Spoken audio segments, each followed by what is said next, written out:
C'est en toute solennité, avec l'exécution de l'hymne mondial de positivité du FIAD, guidé du coach Léocadie Banouta, esthéticienne, que les membres, coachs et sympathisants du FIAD Europe démarrent leur clinique de la santé et du bien-être de ce vendredi 23 juin 2023. Je m'engage à être si fort que rien ne peut perturber ma paix intérieure. À l'orée de cette rencontre, il est donné au coach Lidwin Pélagie Donou, maîtresse coiffeuse, la charge de décréter la bienvenue aux privilégiés de ce soir. Toute ma gratitude à Dieu de nous avoir réunis à cette heure-ci pour nous dire tout ce qu'il a préparé pour nous et pour nous montrer aussi les chemins à suivre pour pouvoir les bénéficier. Dieu ne fait rien au hasard.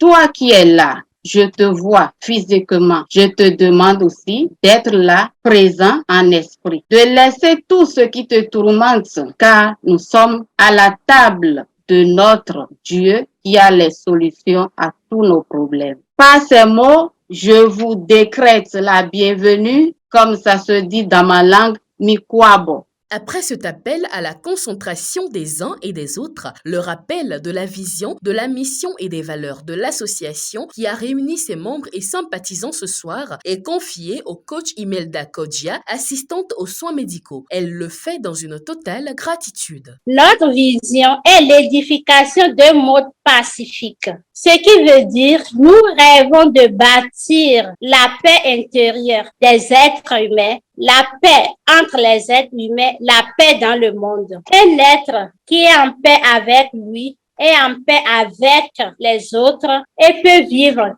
tranquille, heureux et épanoui. Notre mission est de forger le caractère des êtres humains par la formation continue, mettre à disposition des membres des solutions pratiques pour le développement de chaque membre. Notre valeur réside en la foi, en Dieu, en des êtres humains, en fraternité universelle, en égalité entre les êtres humains, en obligation pour l'autorité de s'appuyer sur la loi et non sur l'arbitraire, en la noblesse de servir l'humanité, en le pouvoir de l'amour et de la connaissance. Ceci étant, le programme débouche sur les enseignements de ce soir. Le coach Komlan Djoboku, président du FIAD Angleterre, est celui qui ouvre le bal en centrant son exhortation sur le mot « la flexibilité ». Qu'est-ce qu'on appelle flexibilité? Ou bien quand dit-on que quelque chose est flexible? Quelque chose est flexible lorsqu'on peut tordre la chose sans que la chose peut se casser. Ça dit que la chose est malléable. Donc la flexibilité, c'est une question d'adaptabilité, de variabilité. Quelqu'un est flexible lorsque la personne peut s'adapter facilement, lorsque la personne peut changer dans certains contextes donnés. Dieu est flexible. Ça veut dire quoi? Dieu change. Dieu bouge d'un point à un autre. Dieu n'est pas rigide. Vous allez voir que quelqu'un qui se retrouve, par exemple, dans l'échec, dans la maladie, dans des difficultés, pourquoi? À cause de ses propres bêtises, de ses propres paroles. Lorsque la personne commence par exemple, à venir à notre communauté ou bien à commencer par utiliser de bonnes pratiques, en prononçant de belles paroles, en se repentant, en ayant de bonnes attitudes, qu'est-ce qui se passe? Maintenant, vous allez voir que Dieu aussi change et le suit et commence par le bénir et transformer sa vie. Si Dieu n'était pas flexible, il n'allait pas le suivre dans ce mouvement-là. Vous allez voir que si Dieu n'était pas flexible, personne n'allait passer de pauvre à un état de riche. Personne n'allait passer d'un état de maladie ou bien d'un état vraiment critique, n'est-ce pas, à un état de guérison. C'est parce qu'il est flexible qu'il suit le changement, qu'il fait le changement. Donc, flexibilité rime avec changement. Si nous voulons vraiment changer, nous devons donc être flexibles. La flexibilité est un caractère même de Dieu. Donc, je nous exhorte, n'est-ce pas,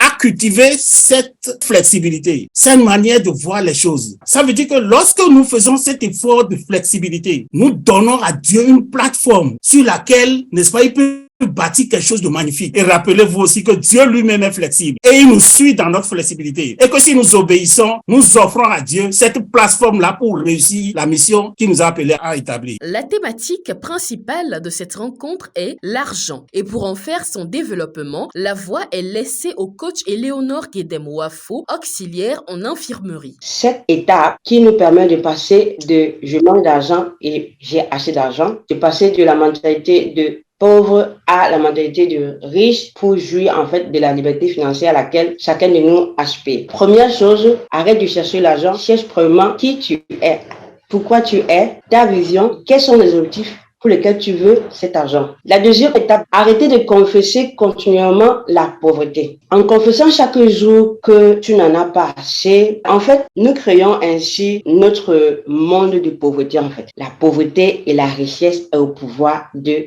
la langue. Et celui qui l'aime en mangera les fruits. Alors, quels sont les fruits que tu veux? Tu veux les fruits de l'abondance? Commence à parler d'abondance. Commence à parler de richesse. La troisième étape, le manque de joie. Le fait que tous les jours, tu te lamentes. Tu perds la joie de vivre. Pourtant, pour avoir de l'argent, il faut être joyeux. Parce que l'argent, c'est une énergie. Il faut être heureux pour attirer le bonheur et l'argent. Tu vas me dire, mais coach, comment être heureux avec tout ce que je vis? Être heureux est une décision. Tu décides d'être heureux, tu crées l'atmosphère qu'il faut pour que cela soit. Et quand celle-ci s'aligne à celle de l'argent, à celle de l'abondance, alors tu commences à entendre des bonnes nouvelles. Alors, quatrième étape, le fait de manquer de générosité. Tu dois savoir qu'il y a plus de bonheur à donner qu'à recevoir. Et en plus, être généreux, c'est donner. Et donner, c'est s'aimer. Ce que tu sèmes te revient multiplié. Donc, si tu veux plus, commence à donner plus. La cinquième étape,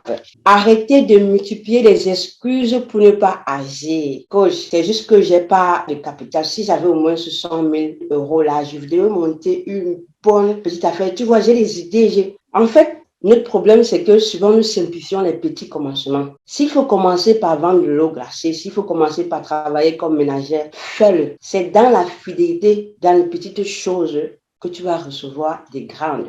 Pas de temps à perdre. Tu dois guérir de l'excusite maintenant. Sixième étape, avoir ces pensées continuelles d'être maudit. Ce sont des pensées souvent religieuses et des croyances aussi locales. Que non, l'oncle du village m'a maudit, c'est pour ça que je n'ai pas assez d'argent. Et malheureusement, ce à quoi tu crois, ce que tu crois t'arrive. Donc, il est urgent que tu déprogrammes cette pensée-là, cette croyance-là, pour adopter en fait celle de ta vraie nature. Parce qu'avant même la fondation du monde, tu as été créé. Donc, retiens une fois pour toutes, tu es béni de toutes sortes de bénédictions spirituelles et cette bénédiction sur ta vie t'enrichit. Septième étape, l'habitude d'emprunter et de demander. Les personnes à l'esprit de pauvreté ont tendance à emprunter et à attendre le monde, à attendre d'être aidé. Personne ne m'aide, tu te plains même pour ça. Bien, tu vas dire, mais les riches empruntent aussi. Bien sûr, la différence c'est quoi? Robert Kiyosaki dira, le pauvre emprunte pour se procurer un passif, c'est-à-dire des choses qui ne lui donneront pas d'entrée financière. Alors que lorsque le riche, lui, il emprunte, c'est pour investir, c'est pour utiliser cet argent, l'argent des autres pour s'enrichir. Maintenant, comment agir comme les riches? Il faut que tu commences à utiliser ce que tu as, apprendre à dépenser au mieux ce que tu as maintenant. Et la première des choses, c'est que tu utilises une partie de ton argent pour te faire plaisir. Les amis, ça fait tellement du bien de pratiquer la générosité. De prendre vraiment cet argent-là, une partie de ton argent pour donner à quelqu'un. Et la troisième chose que tu dois faire, avoir toujours une partie de ton argent que tu épargnes. Épargner pour investir, pas épargner pour aller en vacances. Cet argent-là qui va travailler pour toi. Alors, donc, c'est ainsi que, en respectant toutes ces étapes et en pratiquant ces trois principes, tu commenceras à rentrer dans ta liberté financière.